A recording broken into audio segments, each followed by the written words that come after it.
Yesterday, Thursday, April 13, 2023, Time magazine listed Bola Ahmed Tinubu as one of the 100 most influential people on earth. Now, this is a man who a lot of people thought was not going to come to this place. And today, he's now one of the 100 most influential people on earth. And incidentally, that news came as at the same time when we got news that Peter Obi had been arrested and detained at Heathrow Airport. And then all over the media, there came the story that, oh, the British government had apologized to him, of which I said yesterday that it wasn't true. And after I said it, it's been revealed that it was all a lie, it was fake news.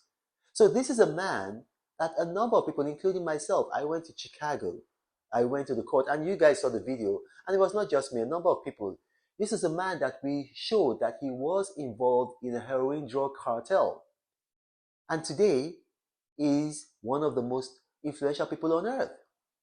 And then Peter Obi, that a lot of people had said he's going to be the next president. He's one of the most influential people in Nigeria. Look at how he was detained, like almost a common criminal. It was embarrassing at Heathrow Airport. That is a lack of influence. Now, Bola Tinubu has been going around the world.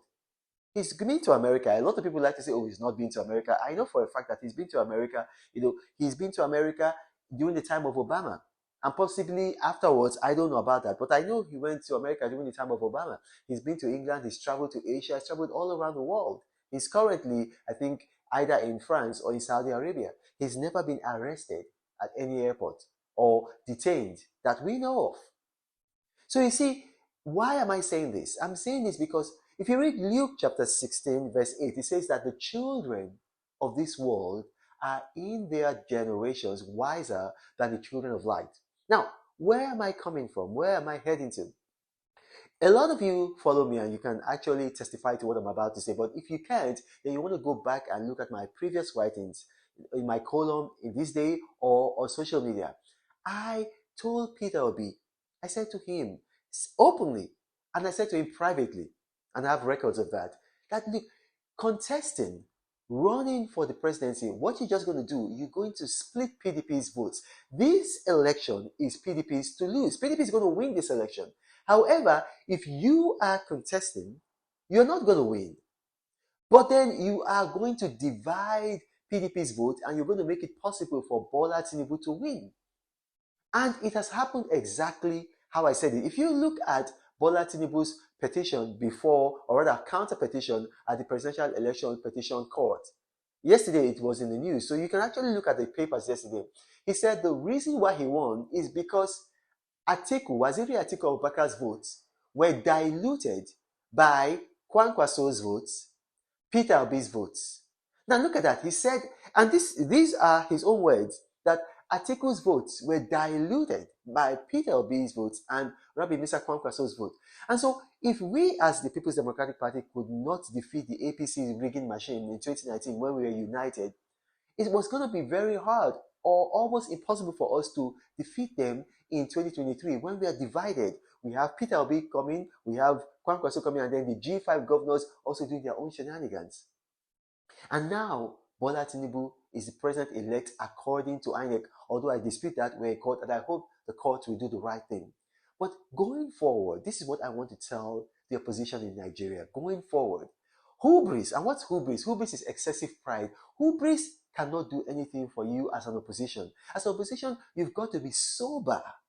Where is Peter Obi now? All of that obedience. Look at what the British just did to him. Arrested him, detained him. He spent Easter, in one small office at Heathrow Airport. Look at just that lack of any kind of influence internationally overseas. They are not going to do that to Bola Tinubu. In fact, if Bola Tinubu is coming to Heathrow Airport right now, he's a VIP. So this is what happens to you when you fail to be strategic. When you fail to be strategic, it's said that when evil men unite, good men also should even unite more. And we're paying the price of it in Nigeria right now. And if the Presidential Election Petition Court does not overturn this victory, we're going to be paying the price for 4 years. I hope in 4 years' time, the hubris that I'm going to win. How are you going to win, Peter Obi? How are you going to win? Just look at the voting pattern. In southern Nigeria, all the Muslim states you lost. And it was obvious that you were going to lose. We told you. We knew what was going to happen. Osun State, which is the most Muslim state in southern Nigeria, you lost. Oyo State and then all the other Muslim states in southern Nigeria, you lost. We knew you were going to make a showing in states that were Christian. And there was no reason for you. What the plans that a lot of us had, and we told you in private. I don't want to start saying all of those in public. But we got to learn from it. We got to learn from it. Now, I want to end this video with some of my nuggets. I see in some of my comment sections, some obedience, they say, you are wearing the same clothes. You're wearing the same clothes. It's because you're poor. One of the things I want to do and I practice in my life is the wisdom that I teach to my people in my nuggets.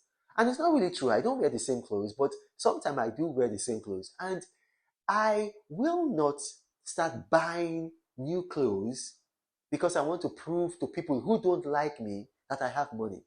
God has blessed me with enough money.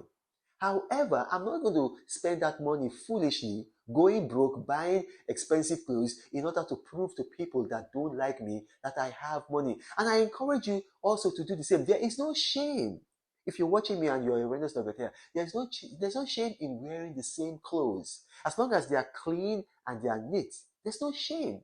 Don't start spending your money buying clothes that you cannot afford so that people that don't like you and who you probably don't like will not say that you're broke.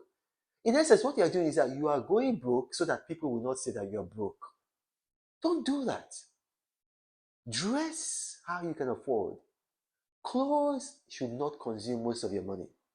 What you consume most of your money, investments like real estate. Other investments like maybe shares in blue chip companies, but not clothes. Now I want to thank you all for watching and may God bless you. But Reno travels all around the world. I hope you get inspired about what you see. Apostle of greatness, Reno is a master. Only one man against the whole world in large. Fighting with the monsters, poverty I can't stand. That's why Reno is